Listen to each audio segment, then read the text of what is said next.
নমস্কাৰ স্বাগতম জনাইছো নিউজ 18 অসম নৰ্থ ইষ্টৰ এই পোনপটীয়া এখন প্ৰচাৰ মঞ্চলৈ ষ্টুডিঅ'ত মই প্ৰাঞ্চল আৰু দুখজনক খবৰটো এই মুহূৰ্তৰ সমগ্ৰ দেশবাসীৰ বাবে ভাৰতবৰ্ষৰ প্ৰাক্তন প্ৰধানমন্ত্ৰী মনমোহন সিং আৰু নাই ডক্টৰ মনমোহন সিঙৰ দেহাৱসান ঘটিছে আৰু অত্যন্ত দুখজনক খবৰ কাৰণ দুবাৰৰ তেওঁ একেলেথাৰে দুবাৰৰ প্ৰধানমন্ত্ৰীটো আছিলেই সমান্তৰালভাৱে অৰ্থনীতিৰ ক্ষেত্ৰখনত এজন অৰ্থনীতিবিদ হিচাপেও তেওঁ যথেষ্ট দক্ষতা আহৰণ কৰিছিল বিশেষকৈ নব্য উদাৰবাদী নীতি যি ভাৰতবৰ্ষত 90 দশকৰ পাছত আহিছিল সেই সমগ্ৰ প্ৰক্ৰিয়াৰ গুৰি ধৰোঁতা আছিল ডক্টৰ মনমোহন সিং অসমৰ পৰাও তেওঁ ৰাজ্যসভাৰ সাংসদ হিচাপে যেটো প্ৰতিনিধিত্ব কৰি প্ৰধানমন্ত্ৰী হৈছিল সেয়ে অসমবাসীৰ বাবেও এই দুখজনক খবৰ হিচাপে পৰিগণিত হৈছে আৰু স্বাভাৱিকতেই এই মুহূৰ্তত সমগ্ৰ দেশ শোকত ম্ৰিয়মান এই মুহূৰ্তত এইমছৰ তৰফৰ পৰা এটা প্ৰেছ ৰিলিজ আহিছে সেই প্ৰেছ ৰিলিজটো আনুষ্ঠানিকভাৱে ডক্টৰ মনমোহন সিঙৰ মৃত্যুৰ কথা উল্লেখ কৰা হৈছে কি কোৱা হৈছে প্ৰেছ ৰিলিজত এই প্ৰেছ ৰিলিজত কোৱা হৈছে সময় দিয়া হৈছে যে 92 বছৰ বয়সত মৃত্যু হৈছে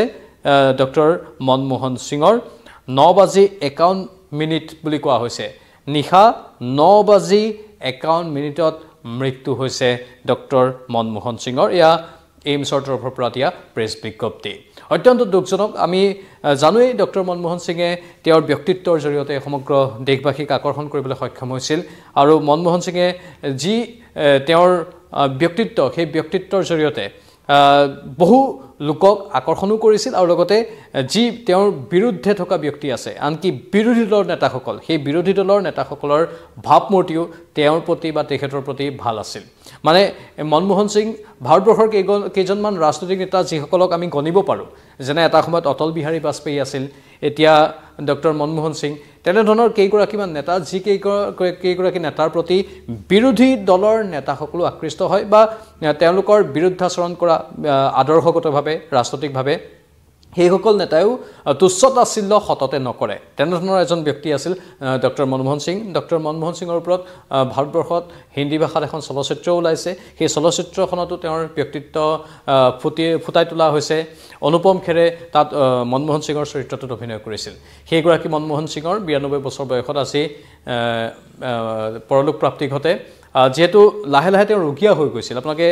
শেহতীয়া যিবোৰ দৃশ্য আজি কেইবা বছৰৰ পৰা মনমোহন সিঙক হয়তো মন কৰিছিল যে তেওঁ হুইল চেয়াৰত আহিছিল আনকি সাংসদ হৈ থকাৰ সময়তো সেই সময়খিনিত তেওঁ হুইল চেয়াৰত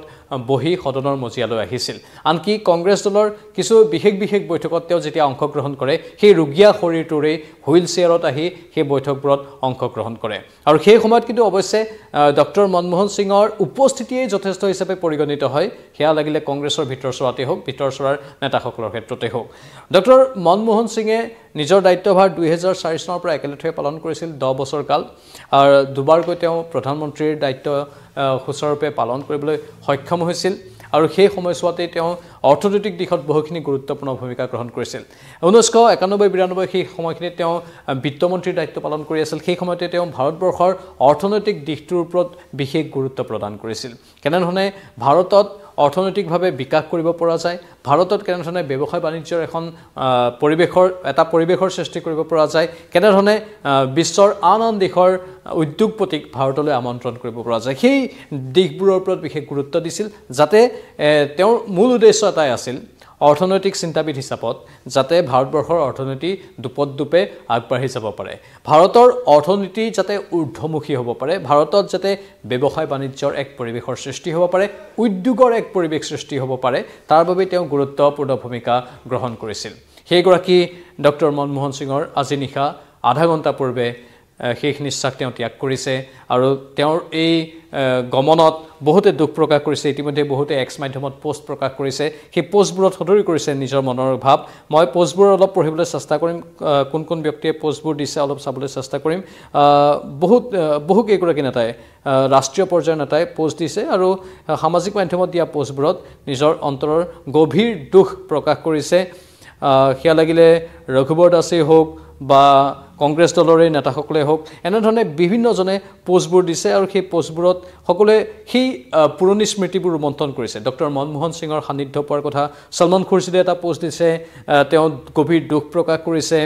আৰু তেওঁ কৈছে যে সঁচাকৈয়ে আমি এটা সময়ত যি তেওঁৰ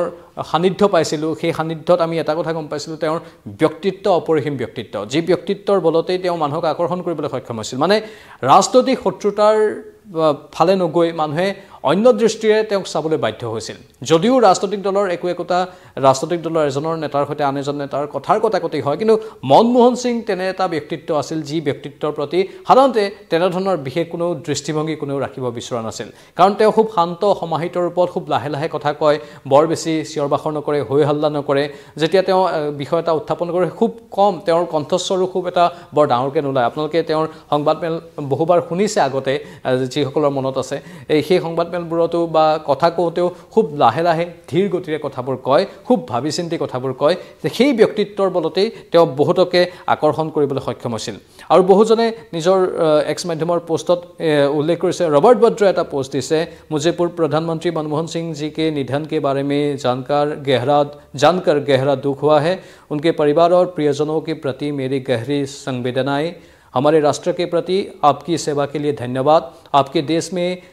आपको देश में लाई गई आर्थिक क्रांति और प्रगतिशील परिवर्तनों के लिए हमेशा याद किया जाएगा जितो कथा कोৱা হৈছে মনমোহন সিং বুলি ক'লে সেই অৰ্থনৈতিক দিশটোৰ ওপৰত বিশেষ গুৰুত্ব দিয়া হয় অৰ্থনৈতিক প্ৰগতিৰ ক্ষেত্ৰত ডক্টৰ মনমোহন সিঙৰ যি ভূমিকা আছিল যি তেওঁৰ সেই ক্ষেত্ৰত নিজৰ কৰিবলগীয়া কামখিনি যি সুচৰূপে তেওঁ কৰি গৈছিল তাৰ বাবে তেওঁৰ কথা সকলোৱে সেই হিচাপতে ক'বলৈ ভাল পায় আৰু সেই কথা গভীৰ দুখ প্ৰকাশ কৰি এক্স মাধ্যমৰ পোষ্টত বা সামাজিক মাধ্যমৰ বিভিন্ন পোষ্টত বহু নেতাই উল্লেখ কৰিছে আৰু যদি আমি ক'বলৈ যাওঁ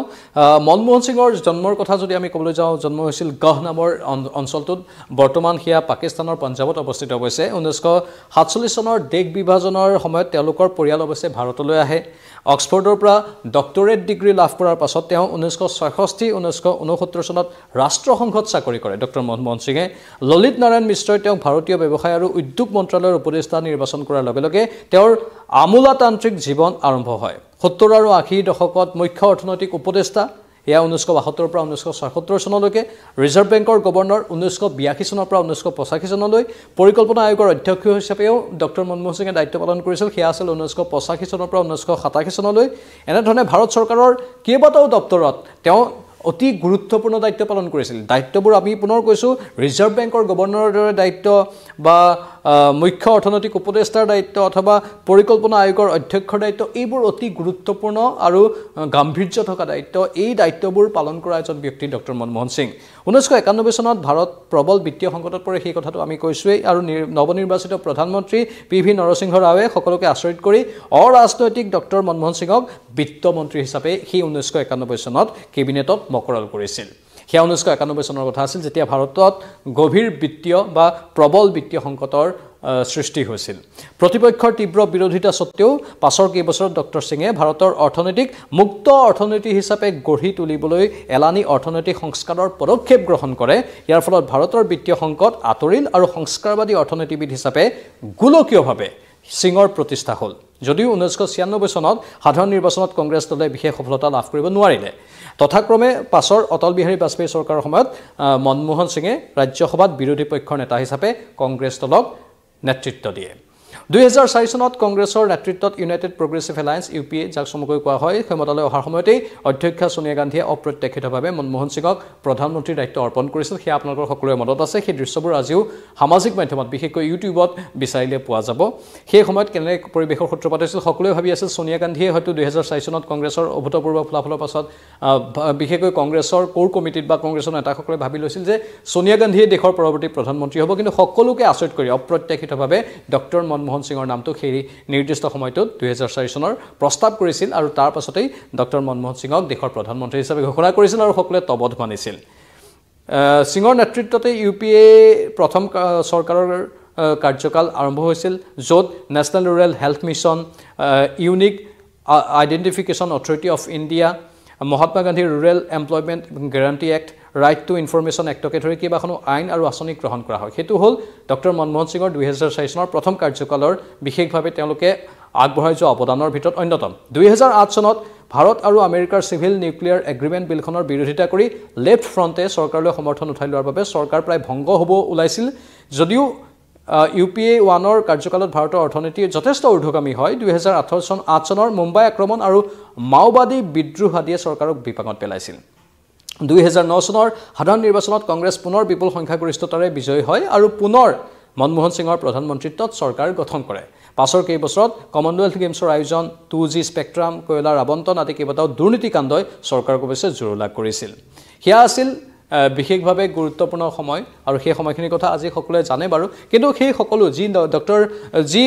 চৰকাৰৰ প্ৰতি চেকা লাগিছিল চৰকাৰৰ ওপৰত চেকা লাগিছিল কিন্তু পোনপটীয়াকৈ প্ৰত্যক্ষভাৱে কিন্তু ডক্টৰ মনমোহন সিঙৰ ওপৰত সেই চেকাটো লগা নাছিল তেওঁক আঁৰত থাকি বেলেগে কামবোৰ কৰি থকা বুলি সেই সময়ত বহুখিনি খবৰ ওলাইছিল যিটো খবৰবোৰ আজিও প্ৰচলিত হৈ আছে শিক্ষাৰ কথা যদি কওঁ 1932 চনৰ 26 ছেপ্টেম্বৰত ব্ৰিটিছ শাসিত পঞ্জাবৰ গহ নামৰ সেই অঞ্চলটোত যি বৰ্তমান পাকিস্তানত আছে গুৰমুখ সিঙৰ ঔৰসত আৰু অমৃত কৌৰৰ গৰ্ভত মনমোহন সিঙে জন্ম লাভ কৰে শিশু অৱস্থাতে মাকক হেৰুৱা মনমোহন সিঙক আইতাকে তুলিতালি ডাঙৰ দীঘল কৰে দেশ বিভাজনৰ পিছত তেওঁলোকৰ পৰিয়ালটো ভাৰতৰ অমৃতসৰলৈ গুচি আহে আৰু তেওঁ তাৰ হিন্দু কলেজত অধ্যয়ন কৰে তাৰ পিছত পঞ্জাব বিশ্ববিদ্যালয়ৰ পৰা অৰ্থনীতি বিষয়ত ক্ৰমে 1952 আৰু 1954 চনত স্নাতক আৰু স্নাতকোত্তৰ ডিগ্ৰী লাভ কৰে 1957 চনত কেম্ব্ৰিজ বিশ্ববিদ্যালয়ৰ ট্ৰাইপছ সফলতাৰে সমাপ্ত কৰে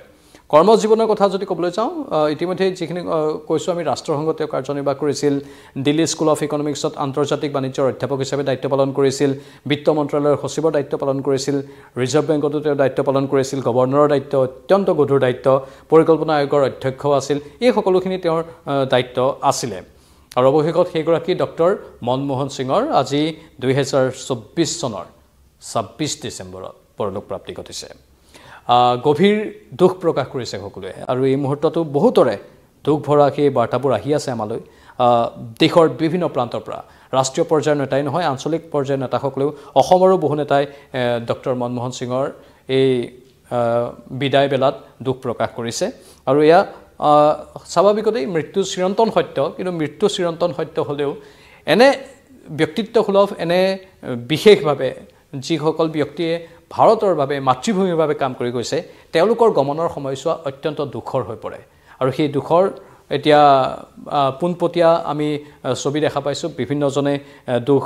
প্ৰকাশ কৰিছে শোক প্ৰকাশ কৰিছে আৰু ডক্টৰ মনমোহন সিঙৰ আত্মাৰ চিৰশান্তি কামনা কৰিছে আমি ধাৰাবাহিকভাৱে এই সন্দৰ্ভত পোনপটীয়া সম্প্ৰচাৰৰ ব্যৱস্থাও কৰিছোঁ যিহেতু শ্ৰদ্ধাঞ্জলি অনুষ্ঠান আজি নিশাৰ ভাগত তেওঁৰ নশ্বৰ দেহটো ক'ত ৰখা হ'ব সেয়া আমি কিছু সময়ৰ পাছত হয়তো গম পাম হয়তো আজি নিশাৰ ভাগত এইমছতে ৰখা হ'ব পাৰে কাইলৈ তেওঁৰ নশ্বৰ দেহটো হয়তো বিভিন্ন স্থানলৈ নিয়া হ'ব পাৰে ৰাজহুৱা শ্ৰদ্ধাঞ্জলি অনুষ্ঠানৰ হয়তো আয়োজন কৰা হ'ব সেয়াও হয়তো ব্যৱস্থা কৰা হ'ব আমি তাৰ ওপৰতো বিশেষভাৱে চকু ৰাখিম আৰু আপোনালোকৰ বাবে প্ৰতিটো খবৰ শুদ্ধ ৰূপত উপস্থাপন কৰিবলৈ চেষ্টা কৰিম এয়া আছিল ডক্টৰ মনমোহন সিং ডক্টৰ মনমোহন সিঙৰ পৰলোক প্ৰাপ্তি ঘটিছে আৰু অসমৰ পৰা ৰাজ্যসভাৰ সাংসদ হিচাপে তেওঁ গৈছিলে আৰু অসমৰ পৰা ৰাজ্যসভাৰ সাংসদ হৈ থকাৰ সময়ছোৱাতে তেওঁ দেশৰ প্ৰধানমন্ত্ৰীৰ দায়িত্ব পালন কৰি আছিল আৰু সেয়েহে অসমবাসীয়েও আজি গভীৰ দুখ প্ৰকাশ কৰিছে সেই অতীত স্মৃতিবোৰ ৰোমন্থন কৰিছে মনমোহন সিঙৰ কথা ক'লেই আমাৰ মনত আছে আমাৰ গণেশগুৰি গুৱাহাটী গণেশগুৰিৰ কাষতেই দিছপুৰ চৰকাৰী উচ্চতৰ মাধ্যমিক বিদ্যালয় তাতেই তেওঁ ভোট দিবলৈ যেতিয়া আহে তেতিয়া সদায় বাতৰি শিৰোনাম দখল কৰে যেতিয়া নিৰ্বাচনৰ সময় হয় তেতিয়াই তেওঁ ভোট দিবলৈ আহে নিজৰ ভোটাধিকাৰ সাব্যস্ত কৰে সেই লোকসভা নিৰ্বাচনৰ সময়ছোৱাত সেই সময়তো তেওঁৰ সেই ছবিবোৰ আমি দেখিবলৈ পাইছিলোঁ একেবাৰে কাষৰ পৰাই সেয়েহে এই মুহূৰ্তত সকলোৱে গভীৰ দুখ প্ৰকাশ কৰাটো স্বাভাৱিক বিশেষকৈ অসমবাসীয়ে গুৱাহাটীবাসীয়ে আমি পৰৱৰ্তী সময়তো এই সন্দৰ্ভত অধিক তথ্য সম্প্ৰচাৰ কৰি